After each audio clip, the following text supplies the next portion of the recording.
Ons het reeds melding gemaak van die omvang van die taak van 'n voorganger.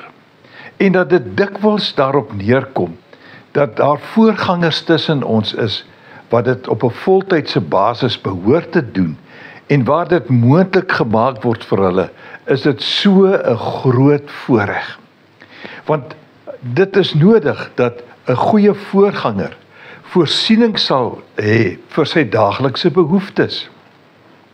Lees gerus saam met my 1 Korintiërs 9 vers 11 en vers 14.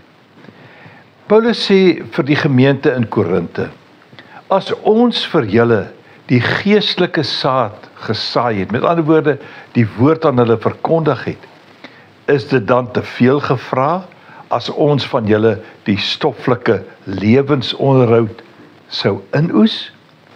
So het die Here ook bepaal dat die wat die evangelie verkondig, hulle lewensonderhoud uit die verkondiging van die evangelie moet ontvang. Dis vers 14.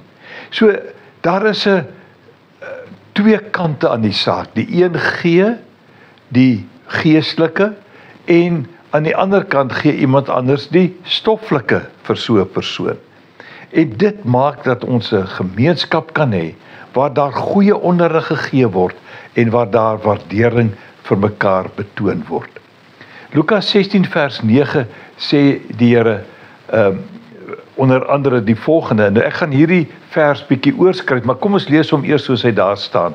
Gebruik die oneerlike mammon om vir julle vriende te maak, sodat wanneer die geld nie meer kan help nie, hulle julle in die ewige wonings sal ontvang. Nou ek verstaan hierdie vers soos volg: voordat geld nut verloor en niks beteken nie. Met ander woorde, dis wanneer jy of dood is of wat die wêreld vergaan het of wat ook al. Voordat dit gebeur, moet julle wat reeds glo, die geld tot julle beskikking so gebruik dat mense wat voltyds die evangelie verkondig, so doeltreffend kan werk dat mense tot bekering kom en die Here begin volg. Hierdie bekeerlinge sal dan in die hemel vir julle wag om julle daar te verwelkom. Lees gerus daai vers en kyk of jy met my saamstem. Maar kom ek sê, kom ons wees deel van die voorganger se sukses. Loop mooi.